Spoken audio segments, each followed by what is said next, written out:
Chères spectatrices, chers spectateurs, soyez les bienvenus dans votre chaîne PhysicWay. Aujourd'hui, on va étudier le mouvement d'une particule chargée dans un champ magnétique. On va parler de la force de Lorentz. Lorsqu'une particule de charge électrique Q passe avec une vitesse de vecteur V par un point où existe un champ magnétique de vecteur B, alors elle est soumise à une force électromagnétique de vecteur Fm, appelée force de Lorentz. L'expression vectorielle du vecteur Fm est Fm égale produit vectoriel du vecteur QV et du vecteur B. Les caractéristiques de la force de Lorentz, elles découlent de cette expression. La direction, elle est perpendiculaire au plan formé par le vecteur V et le vecteur B. Le sens, elle est tel que le trièdre QV, B, Fm est direct, c'est-à-dire si QV a le sens de l'axe OX, et que B a le sens de l'axe OY, alors Fm a le sens de OZ. L'intensité de la force de Lorentz, Fm, est égale au produit de la valeur absolue de la charge, Q, fois V, la vitesse, fois B, l'intensité du champ, fois le sinus de l'angle que fait le vecteur B avec le vecteur V. Dans cette formule, l'intensité est exprimée en newton, la charge en coulomb, la vitesse en mètres par seconde et l'intensité du champ magnétique en Tesla. Bien sûr, le sinus n'a pas d'unité. Pour déterminer le sens de la force de Lorentz, on a recours à la règle du bonhomme d'Ampère qu'on a déjà vu l'année précédente lorsqu'on a étudié la force de Laplace.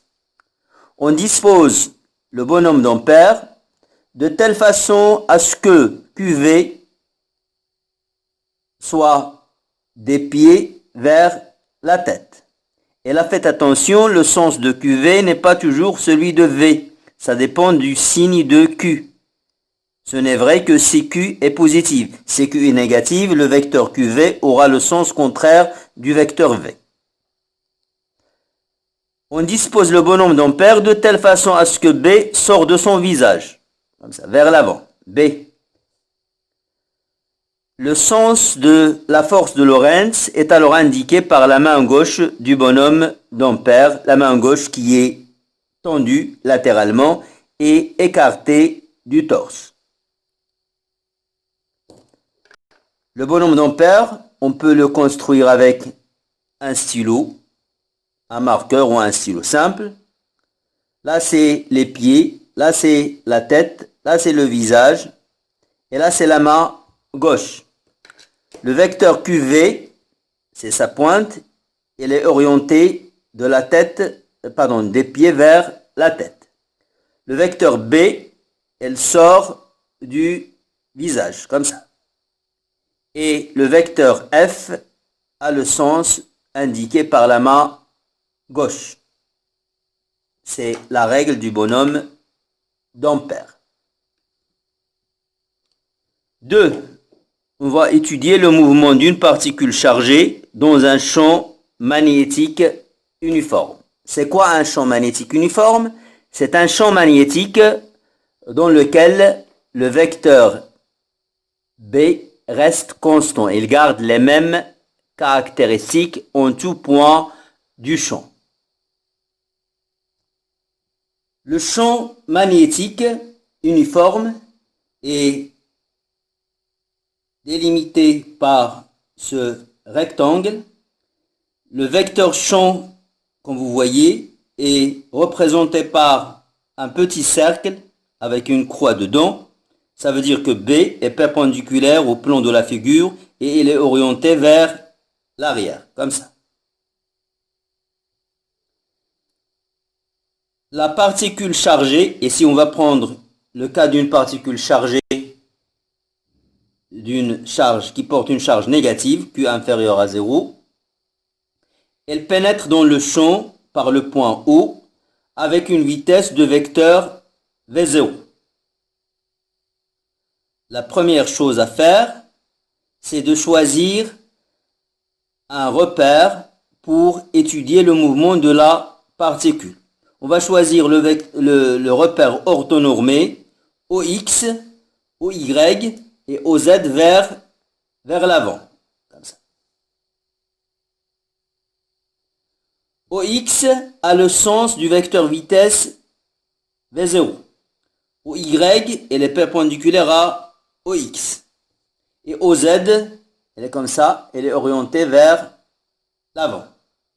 Pour le représenter sur la figure, on va le représenter par un petit cercle avec un point au milieu. C'est OZ.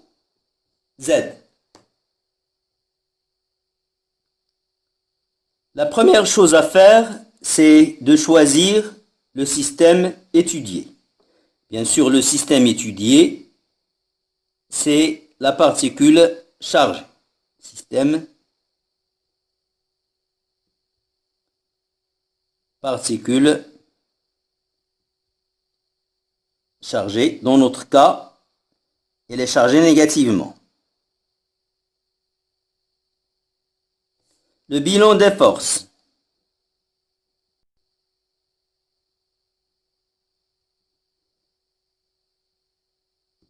La particule chargée est soumise à son poids P. Donc, il y a d'abord le poids P et la force de Lorentz. Fm. On peut montrer par un calcul simple que l'intensité du poids P est négligeable devant l'intensité de la force de Lorentz Fm. Donc là, c'est le poids, il est négligeable.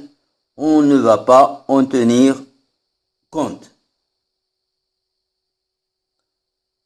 Dans le repère OX, Y, Z, considéré galiléen, on écrit la deuxième loi de Newton. La deuxième loi de Newton va s'écrire, donc la deuxième loi de Newton va s'écrire Fm, puisqu'on a négligé P, est égal à ma. A, c'est le vecteur accélération de la particule. Donc, je remplace Fm par son expression, c'est QV, produit vectoriel B, égal à ma. Donc, j'en déduis que le vecteur accélération A est égal à Q sur M, V, produit vectoriel B. Ça, c'est la relation A. On sait que le produit vectoriel de deux vecteurs est perpendiculaire au plan formé par les deux vecteurs. Donc, le vecteur A sera perpendiculaire à V et perpendiculaire à B. Donc, la relation A implique en particulier que A est perpendiculaire à B. Or, d'après la figure, le vecteur B est perpendiculaire au plan de la figure et il est orienté vers l'arrière, comme ça. Tandis que OZ, elle est perpendiculaire toujours au plan de la figure et orientée vers l'avant. Donc, B elle est comme ça, vers l'arrière, et OZ vers l'avant. Donc OZ et B sont parallèles. Donc A est perpendiculaire à B, donc A sera perpendiculaire à OZ. A perpendiculaire à OZ. A perpendiculaire à OZ veut dire que la projection de A sur OZ, AZ, est égale à 0. Or, AZ, c'est quoi? C'est la dérivée par rapport au temps de la coordonnée du vecteur vitesse Vz. Vz point égale 0. Si la dérivée de Vz par rapport au temps est nulle, ça veut dire que Vz est constante. Vz constante, ça veut dire qu'il ne change pas, ça veut dire qu'il va garder la valeur qu'il avait à l'entrée du champ, V0, Z. Or, le vecteur V0, comme l'indique la figure, il est perpendiculaire à OZ. V0 a la direction de OX, donc il est perpendiculaire à OZ. Donc V0Z est nul. Donc, j'écrirai Vz égale 0. Or, Vz, c'est la dérivée de Z, la coordonnée du vecteur position. Z point égale à 0. Z point égale à 0, ça veut dire que Z ne varie pas avec le temps. Ça veut dire que Z est égal à une constante, implique que Z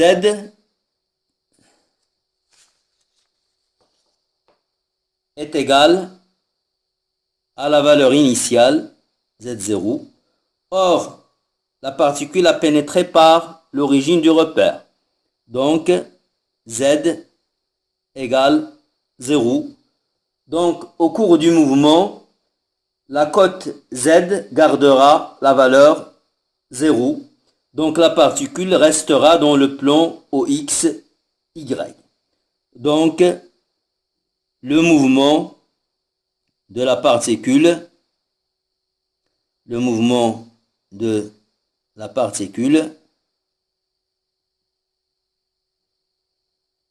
se fait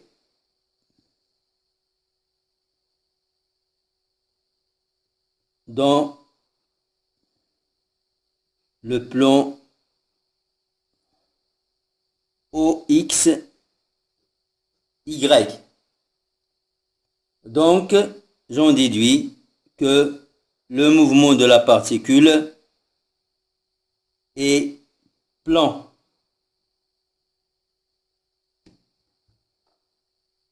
On va étudier la suite dans une prochaine vidéo, Inch'Allah.